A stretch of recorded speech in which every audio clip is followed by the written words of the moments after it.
এই পবিত্র মাতৃভূমিকে আজ হোক কাল হোক আল কোরআনের বাংলাদেশ গড়েই আমরা ক্ষান্ত হব। হয়তো খেলাফত, হয়তো খেলাফত, হয়তো খেলাফত। প্রস্তুত হও। এখন আর শুধু মাদ্রাসার ছাত্ররা না, প্রত্যেকটা বিশ্ববিদ্যালয়ে তাওহীদের পক্ষে, খেলাফতের পক্ষে স্কুল কলেজ ইউনিভার্সিটির ছাত্ররা জীবন দেওয়ার জন্য তৈরি হচ্ছে। দাবায় রাখতে পারবে না ইনশাআল্লাহ।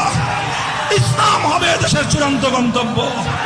যেই মাখলুক আল্লাহর বিরুদ্ধে আইন পাশ করবে সেই মাখলুক হলো তাগুত। সেই তাগুতকে যারা বিশ্বাস করবে তারা সব মুশরিক এবং বেঈমান।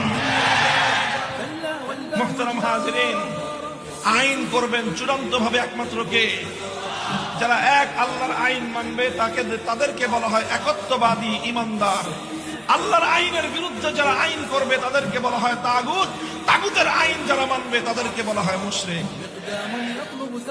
মুহতারাম হাজিরিন, এইবার যদি আপনারা তালাশ করেন আপনাদের সমাজে এই ঈমান এবং এই যে তাওহীদ এবং তাগুতের যে পরিচয় আমি দিলাম, এই পরিচয়ের ম্যাগনিফাইং গ্লাস দিয়ে, এই পরিচয়ের যদি আপনি এই পরিচয়ের গ্লাস দিয়ে, ম্যাগনিফাইং গ্লাস দিয়ে, দূরবীন দিয়ে যদি আপনি খুঁজেন, আপনার সমাজে অসংখ্য অগণিত হাজি পাবেন বেঈমান।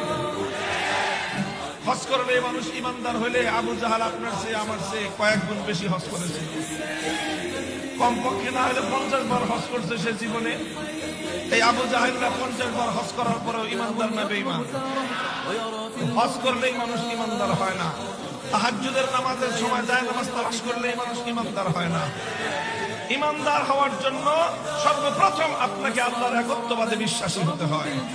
ইমানদার হতে হলে সর্বপ্রথম তাওহীদকে বিশ্বাস করতে হয়, এবং তাওহীদ ফিল ইবাদাহকে যেরকম বিশ্বাস করতে হয়, তাওহীদ ফিল হাকিমিয়াহকেও বিশ্বাস করতে হয়।